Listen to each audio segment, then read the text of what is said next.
Assalamualaikum warahmatullahi wabarakatuh.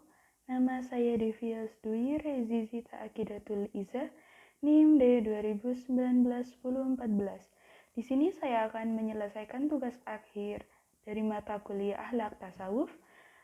Di sini saya akan menjawab beberapa pertanyaan yang telah diberikan.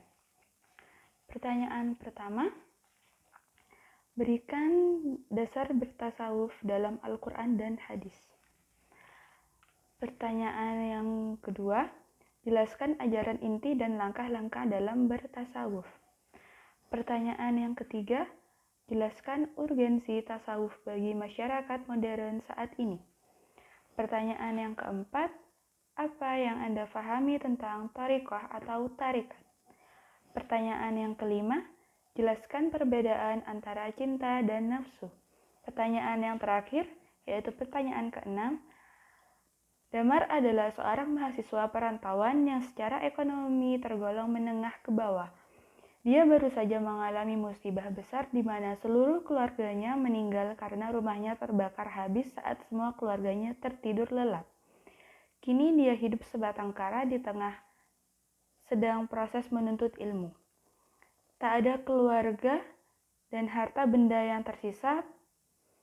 Pertanyaannya, apa yang akan kalian lakukan jika damar itu adalah kalian? Baik, terima kasih atas pertanyaan yang diberikan dan di sini saya akan menjawab pertanyaan mulai dari pertanyaan yang pertama. Baik, saya akan menjawab pertanyaan yang pertama, yakni dasar-dasar tasawuf di dalam Al-Quran dan Al-Hadis. Seperti yang sudah kita ketahui bahwa Al-Quran adalah kalam Allah yang diturunkan kepada Nabi Muhammad SAW melalui malaikat Jibril, dan Al-Quran di sini dimulai dari surat Al-Fatihah dan diakhiri oleh surat An-Nas. Ada beberapa perbuatan yang mencerminkan tasawuf, diantaranya ikhlas, sabar, tawakal, syukur, zuhud, dan khauf. Di mana perbuatan-perbuatan ini sudah jelas dalilnya terletak di dalam Al-Quran dan Al-Hadis. Secara umum, ajaran Islam ini mengatur kehidupan manusia secara lahiriah dan batiniah. Pemahaman terhadap unsur kehidupan yang mengatur kehidupan ini kemudian melahirkan ajaran tasawuf. Di dalam Al-Quran, Allah Subhanahu wa Ta'ala berfirman, yang artinya, dan bertaubatlah kamu kepada Allah, wahai orang-orang yang beriman, agar kamu beruntung. Quran Surah An-Nur, ayat ke-31. Di sini Allah memerintahkan manusia agar senantiasa bertaubat, membersihkan diri, dan memohon ampunan kepada Allah, sehingga memperoleh cahaya darinya. Itu tadi salah satu contoh tasawuf berdasarkan Al-Quran. Selanjutnya, dasar-dasar tasawuf di dalam hadis. Ada sebuah hadis yang artinya, barang siapa yang mengenal dirinya sendiri, maka ia akan mengenal Tuhannya. Di mana hadis ini menggambarkan hubungan kedekatan antara manusia dengan Tuhannya. Sekalipun hadis ini mengisyaratkan bahwa manusia dan Tuhan itu adalah satu. Artinya, barang siapa yang ingin mengenal Tuhannya, cukup ia mengenal dan merenungkan perihal dirinya sendiri. Dasar-dasar tasawuf baik di dalam Al-Quran, hadis, maupun teladan dari para sahabat ternyata merupakan benih-benih tasawuf di dalam kedudukannya sebagai ilmu tentang tingkatan dan keadaan. Sebagaimana yang telah kita ketahui bahwa hadis merupakan sumber hukum kedua setelah Al-Quran, jadi di sini baik Al-Quran maupun hadis sama-sama bisa kita jadikan dalil atau patokan kita untuk belajar tasawuf. Ketika manusia di sini paham akan hakikat ia diciptakan, maka ia akan bersikap zuhud. Zuhud di sini adalah perilaku di mana kita mencerminkan pola hidup dengan penuh kesederhanaan dan meninggalkan keduniawian, hanya berfokus pada akhirat. Tujuan dari hidup zuhud adalah meminimalisir tuntutan-tuntutan fisik agar jiwa mudah menjalankan berbagai macam ibadah serta berkomunikasi dengan Allah dan membangun kedekatan dengannya. Baik, kita akan menjawab pertanyaan yang kedua. Pertanyaan yang kedua tentang ajaran inti dan langkah-langkah dalam bertasawuf. Tasawuf adalah suatu ilmu yang digunakan untuk mengetahui bagaimana cara menyucikan jiwa, menjernihkan akhlak, membangun lahir dan batin untuk memperoleh kebahagiaan yang abadi. Tasawuf pada dasarnya dikenal dengan perbuatan zuhud, yakni menjauhi kehidupan keduniawian untuk mendekatkan dan fokus kepada kehidupan akhirat. Tasawuf di sini identik dengan perbuatan atau sikap sabar, ikhlas, zuhud, dan syukur. Di mana inti dari tasawuf di sini adalah suatu proses untuk menyucikan jiwa, dimulai dengan perbuatan zuhud, yakni meninggalkan kehidupan keduniawian, dan kita bersikap sabar, ikhlas, tawakal, dan syukur. Semua ini kita lakukan untuk mendekatkan diri kepada Allah Subhanahu wa Ta'ala. Selanjutnya adalah langkah-langkah di dalam bertasawuf. Langkah-langkah dalam bertasawuf ini ada 3, yakni tahalli, tahalli, dan tajalli. Yang pertama, tahalli. Tahalli berarti mengosongkan atau membersihkan diri dari sifat tercela dan dari penyakit hati yang dapat merusak jiwa. Tahalli dapat diartikan sebagai proses pembersihan diri dari sifat tercela yang menempel pada diri kita. Adapun sifat-sifat itu antara lain syirik, hasad, iri, dengki, riya, dan lain-lain. Tahalli juga dapat diartikan sebagai suatu proses mengosongkan diri dari sifat ketergantungan terhadap kelezatan duniawi. Hal ini akan dapat dicapai dengan jalan menjauhkan diri dari kemaksiatan dalam segala bentuknya dan berusaha melenyapkan dorongan hawa nafsu yang jahat. Yang kedua ada tahalli. Tahalli berarti berhias, yang artinya membiasakan diri dengan sifat dan sikap serta perbuatan yang baik.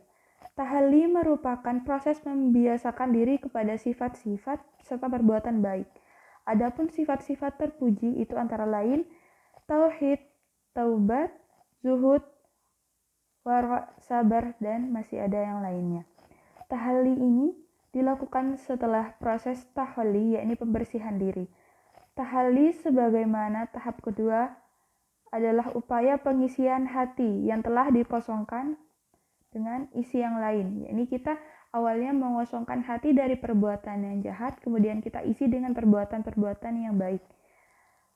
Pada tahap ini, hati itu harus selalu disibukkan dengan zikir dan mengingat Allah dalam setiap aktivitas yang dilakukan. Yang ketiga yakni tajalli. Setelah seseorang bisa melalui 2 tahap di awal tadi, yakni tahalli dan tajalli, mengosongkan hati dan dari sifat tercela dan mengisi dengan sifat yang baik, maka seorang ini akan menuju ke tahap selanjutnya, yakni tahap tajalli, di mana tahap tajalli di sini merupakan suatu istilah dari tasawuf yang berarti penampakan diri Tuhan. Istilah ini berasal dari kata tajalla atau yatajalla yang artinya menyatakan diri. Yang berarti bahwa seseorang ini sudah mencapai tahap yang paling tinggi di dalam bertasawuf. Baik, selanjutnya kita menuju soal yang ketiga, yakni urgensi tasawuf bagi masyarakat modern saat ini. Urgensi tasawuf saat ini disebut sebagai gejala alienasi yang disebabkan oleh perubahan sosial yang berlangsung sangat cepat. Bagaimana hubungan hangat antar sesama manusia ini telah berubah menjadi hubungan yang dingin. Masyarakat yang homogen telah berubah menjadi masyarakat yang heterogen. Dan stabilitas sosial telah berubah menjadi mobilitas sosial. Alienasi yang disebabkan oleh peradaban modern yang dibangun atas penolakan terhadap hakikat rohania dalam kehidupan manusia. Akibatnya, manusia menjadi lupa terhadap eksistensi dirinya sebagai hamba di hadapan Tuhan karena telah terputus dari akar-akar keagamaan. Maka untuk mengatasi keterasingan dan keluar dari derita alienasi ini, dengan menjadikan Tuhan sebagai tujuan akhir dan kembali memahami serta mempelajari tasawuf. Pertanyaan yang keempat yakni tentang pengertian thariqah atau tarikat. Thariqah di sini merupakan suatu metode atau cara bimbingan spiritual kepada setiap individu dalam mengarahkannya ke kehidupan untuk menuju kedekatan diri kepada Tuhan.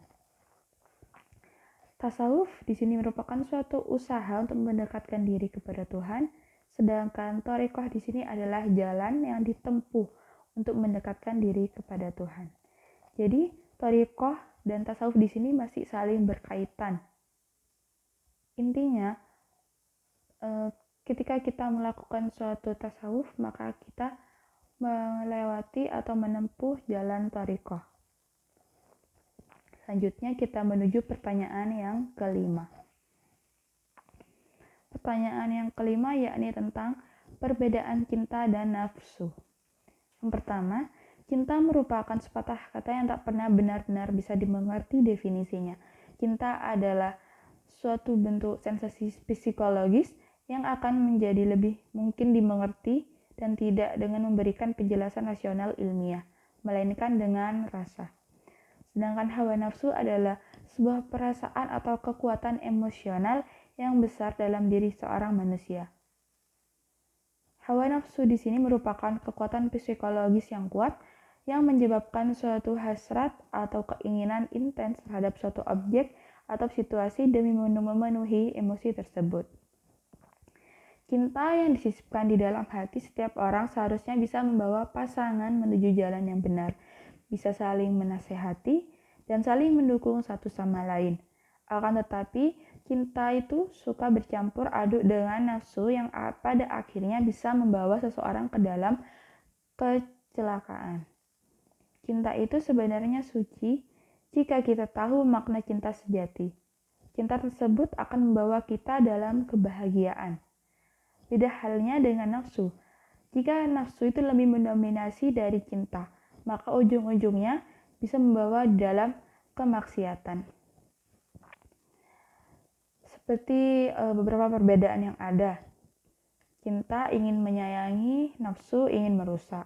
Cinta ingin membuat ketawa, nafsu membuat kecewa. Cinta selalu ingin memberi, sedangkan nafsu hanya ingin diberi.